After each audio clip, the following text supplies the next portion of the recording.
Hello दोस्तों, मैं राकेश कुमार मौर्य। आपका हमारे यूट्यूब चैनल आर के जियो वर्ल्ड 0.2 पे आपका स्वागत है। दोस्तों, मैं आपके सामने आज 20 प्रश्नों का टेस्ट सीरीज मेखला बायोज्योग्राफी पार्ट 3 में आपके सामने लाया हूं, जिसमें हमने बेहतरीन 20 प्रश्नों को सम्मिलित किया है, जो आपके आगामी एग्जामों के लिए बहुत ही महत्वपूर्ण साबित होगा। और दोस्तों, सबसे अधिक जो बायोज्योग्राफी के जो क्वेश्चन पूछे जाते हैं, वह यूपी जीआईसी जीडीसी में अधिकतर पूछे जाते हैं। तो दोस्तों, और यूजी नेट में भी पूछे जाते हैं, उन्हीं को ध्यान में रखते हुए हम इन प्रश्नों को आपके सामने लाए हैं। तो चलिए शुरू करते हैं। पहला प्रश्न कह रहा है दोस्तों, किस विद्वान ने वनस्पति प्रवणता वेजिटेशन ग्रेडियंट की संकल्पना का प्रतिपादन किया है? ऑप्शन ए है जॉर्ज फास्टर, ऑप्शन बी है अगस्टिन कैंडोल, ऑप्शन सी है जॉर्ज बफन और ऑप्शन डी है अल्फ्रेड वेलास। तो दोस्तों, आपने इस प्रश्न के उत्तर का चयन कर लिया होगा। दोस्तों, इसका जो सही उत्तर है वो ऑप्शन ए जॉर्ज फास्टर ने मुख्य रूप से वनस्पति प्रवणता की संकल्पना का प्रतिपादन किया है। दूसरा प्रश्न देखते हैं दोस्तों। दूसरा प्रश्न कह रहा है दोस्तों, biogeography a study of plants in the ecosphere नामक पुस्तक किस विद्वान का है? बहुत ही महत्वपूर्ण पुस्तक है दोस्तों ये। ऑप्शन ए है एच रॉबिन्सन, ऑप्शन बी है जे टेवी, ऑप्शन सी है आर एफ दासमैन और ऑप्शन डी है टांस ले। तो दोस्तों, आपने इस प्रश्न के उत्तर का चयन कर लिया होगा। दोस्तों, इसका जो सही उत्तर है वो ऑप्शन बी जे टीवी की यह पुस्तक है दोस्तों, तो आपको ध्यान में रखना है। तीसरा प्रश्न देखते हैं।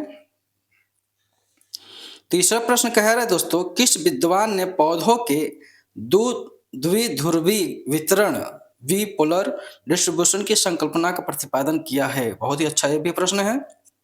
ऑप्शन ए है कैंडोल, ऑप्शन बी है लेमार्क, ऑप्शन सी है चार्ल्स डार्विन और ऑप्शन डी है एडोल्फ इंगलर। तो दोस्तों, आपने इस प्रश्न के उत्तर का चयन कर लिया होगा। दोस्तों, इसका जो सही उत्तर है वो ऑप्शन ए अगस्टिन कैंडोल ने मुख्य रूप से पौधों के वितरण के लिए दो ध्रुवीय वितरण सिद्धांत का प्रतिपादन किया है। ठीक है। चौथा प्रश्न देखते हैं दोस्तों। चौथा प्रश्न कह रहा है दोस्तों, किस विद्वान ने लैमार्क के प्रजाति की संकल्पना का विरोध किया?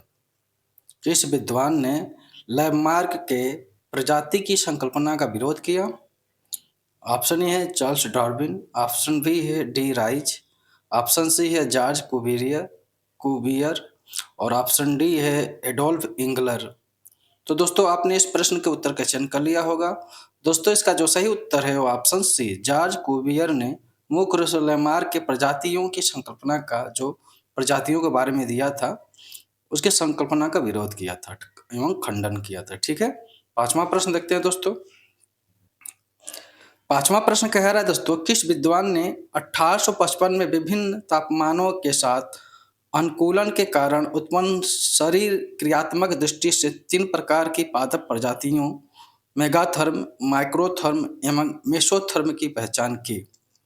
ऑप्शन है डी कैंडोल, ऑप्शन बी है अल्फ्रेड वेलास, ऑप्शन सी है क्लेमेंट और ऑप्शन डी है हम्बोल्ट। तो दोस्तों, आपने इस प्रश्न के उत्तर का चयन कर लिया होगा। दोस्तों, इसका जो सही उत्तर है वो ऑप्शन ए डी कैंडोल ने मुख्य रूप से विश्व की पादप प्रजातियों को 3 भागों में मेगाथर्म, माइक्रोथर्म और मेसोथर्म में विभाजित किया था। ठीक है। अगला देखते हैं छठा प्रश्न। छठा प्रश्न कह रहा है दोस्तों, दो विभिन्न पारिस्थितिक तंत्रों खासकर पादप समुदायों वाले दो पारिस्थितिक तंत्रों के मध्य संक्रमण मंडल को क्या कहते हैं? ऑप्शन ए है सेरे, ऑप्शन बी है इकोक्लाइन, ऑप्शन सी है इकोटोन और ऑप्शन डी है वनस्पति प्रवणता। तो दोस्तों, इसका जो सही उत्तर है वो ऑप्शन बी इकोक्लाइन कहते हैं। ठीक है दोस्तों, इकोक्लाइन कहते हैं, तो आपको ध्यान रखना है। सातवां प्रश्न देखते हैं। सातवां प्रश्न कह रहा है दोस्तों, किस विद्वान ने विश्व स्तर पर इकोक्लाइन के निर्धारण के लिए 4 परिच्छेदिका आरेखों का निर्माण किया? बहुत ही अच्छा प्रश्न है। ऑप्शन ए है क्लेमेंट, ऑप्शन बी है आर सी व्हिटेकर और सी ऑप्शन है कैंडोल और ऑप्शन डी है पी ओडम। तो दोस्तों आपने इस प्रश्न के उत्तर का चयन कर लिया होगा। दोस्तों इसका जो सही उत्तर है वो ऑप्शन बी, आर.सी. व्हिटेकर ने मुख्य रूप से इकोक्लाइन प्रच्छेदिका का निर्माण किया था। तो आपको ध्यान रखना है। 8वां प्रश्न देखते हैं। 8वां प्रश्न कह रहा है दोस्तों, सामान्य रूप से पारिस्थितिकी तंत्र के प्रमुख घटक हैं 2, 3, 4, 5। तो दोस्तों सामान्य रूप से पारिस्थितिकी तंत्र के 2 घटक होते हैं। ऑप्शन ए 2 घटक, जैव एवं अजैव। ठीक है दोस्तों। 9वां प्रश्न देखते हैं। 9वां प्रश्न कह रहा है दोस्तों, प्रति क्षेत्र इकाई में जीवित पदार्थों के सकल भार या उसकी मात्रा को क्या कहते हैं? बहुत ही अच्छा प्रश्न है और यह प्रश्न बहुत जगह पूछ भी लिया गया है। ऑप्शन ए है पारिस्थितिकी तंत्र उत्पादकता। ऑप्शन बी है सकल प्राथमिक उत्पादकता। ऑप्शन सी है बायोमास और ऑप्शन डी है शुद्ध प्राथमिक उत्पादकता। तो दोस्तों आपने इस प्रश्न के उत्तर का चयन कर लिया होगा। दोस्तों इसका जो सही उत्तर है वो ऑप्शन सी, बायोमास कहते हैं। ठीक दोस्तों, बायोमास कहते हैं। प्रति क्षेत्र इकाई में जीवित पदार्थों के सकल भार या उसकी मात्रा को बायोमास कहते हैं। ठीक है। 10वां प्रश्न देखते हैं दोस्तों। अगर दोस्तों आप हमारे YouTube चैनल आरके जियो वर्ल्ड 0.2 से अगर नहीं जुड़े हैं तो जरूर जुड़ जाइए और अपने सभी जो ज्योग्राफी संबंधित एग्जाम हैं, सभी एग्जामों को क्रैक करने के लिए बेहतरीन मौका है। आप हमसे जुड़िए और अपनी तैयारी को बेहतरीन बनाइए। और हम भूगोल के सभी क्षेत्रों से हम आपको टेस्ट सीरीज उपलब्ध करा रहे हैं और बेहतरीन आपको क्वेश्चन उपलब्ध करा रहे हैं। आप देखिएगा जितने भी हमारे क्वेश्चन हैं बहुत ही बेहतरीन हैं, कहीं ना कहीं पूछा गया या पूछे जाने की संभावना है। ठीक है दोस्तों। 10वां प्रश्न देखते हैं दोस्तों।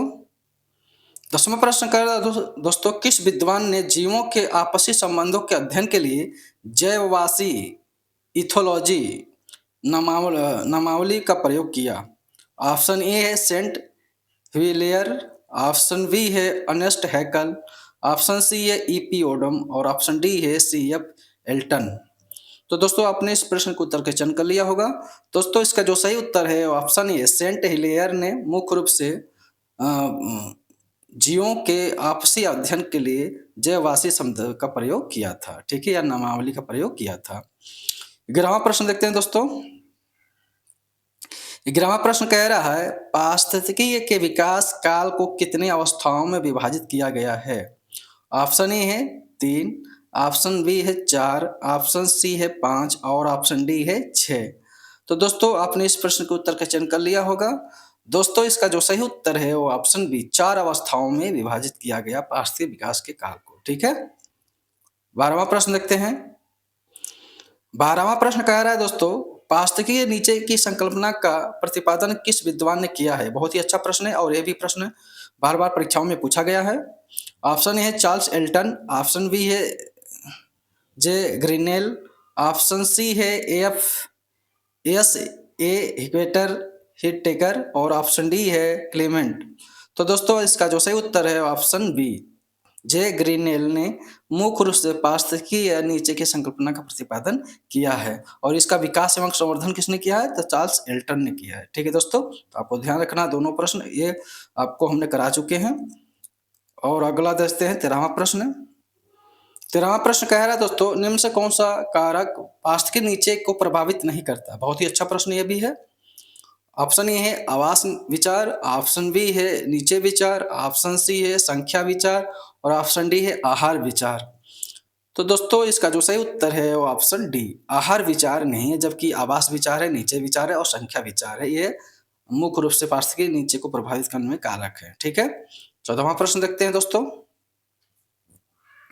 14वां प्रश्न कह रहा है दोस्तों, गहन पारिस्थितिकी के बारे में कौन सा एक कथन असत्य है? ऑप्शन ए कह रहा है, गहन पारिस्थितिकी एक ऐसी संकल्पना है जो प्राकृतिक पर्यावरण के संरक्षण के क्रांतिक रेडिकल उपायों पर जोर देता है। सही है ये। वी कह रहा है, गहन पारिस्थितिकी शब्दावली का सर्वप्रथम प्रयोग 1970 में अर्नेस्ट नेस ने किया था। तो दोस्तों 1970 में नहीं, 1972 में अर्नेस्ट नेस ने किया था, जबकि जो आपका गलत है आपका बी है। ठीक है, अर्नेस्ट नेस ने तो दिया ही है मगर 1970 में नहीं, 1972 में दिया था। ठीक है। सी कह रहा है यह संकल्पना एक यह मानकर चलती है, यह संकल्पना यह मानकर चलती है कि प्रकृति तथा मनुष्य एक ही सिक्के के दो पहलू हैं। ये भी सही है। डी कह रहा है डब्ल्यू फॉक्स ने गहन पारिस्थितिकी नामावली पर आपत्ति उठाते हुए कहा है कि गहन का अर्थ परिवर्तन की गहराई तथा प्रश्न की गहराई से होता है, न कि प्रकृति केंद्रित दृष्टिकोण से। तो ये भी सही है, ठीक है। जबकि आपका बी सही नहीं है। जब वही बेहतर हो जाता तो सही हो जाता, जबकि यहाँ पे 70 दिया। 1970 में अर्नेस्ट नेस ने इसका प्रयोग किया था, तो यहाँ पे बेहतर होना चाहिए था, ठीक है। तब जो आपका सुमेलित नहीं है वो आपका बी है, ठीक। अगला प्रश्न देखते हैं 15वां प्रश्न कह रहा है दोस्तों, यह किस विद्वान का कथन है कि किसी भी प्रदेश में मिट्टियों के विकास तथा उस प्रदेश की जलवायु एवं वनस्पति में गहरा संबंध होता है। बहुत ही अच्छा प्रश्न है दोस्तों।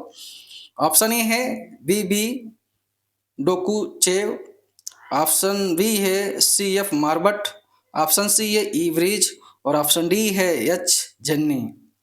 तो दोस्तों इसका जो सही उत्तर है वो ऑप्शन ए बी डोकुच, जो एक रूसी वैज्ञानिक मृदा वैज्ञानिक थे, उन्होंने ये मृदा के बारे में कहा था, ठीक है।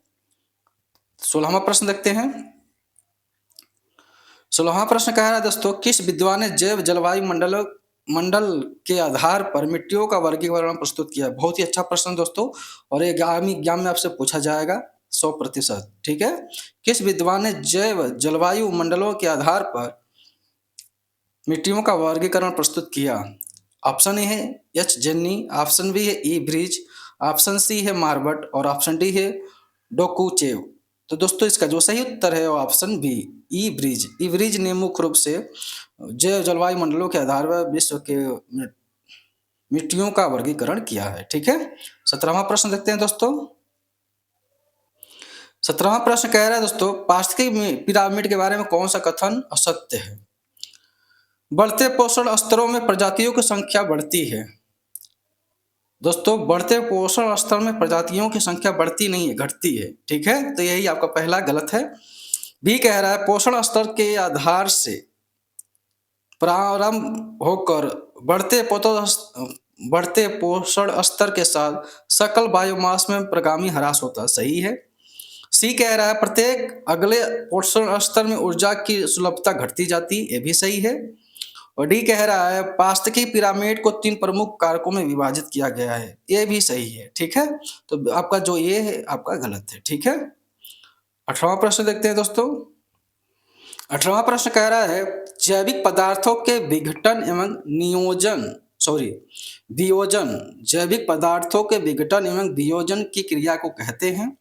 ऑप्शन ए है जैव अवनयन, ऑप्शन बी है जैव वियोजन, ऑप्शन सी है जैव प्रपुष्टन और ऑप्शन डी है जैव संतुलन। तो दोस्तों जैविक पदार्थों के विघटन एवं वियोजन की प्रक्रिया को जैव अवनयन कहते हैं, ऑप्शन ए, ठीक है, जैव अवनयन। 19वां प्रश्न देखते हैं दोस्तों।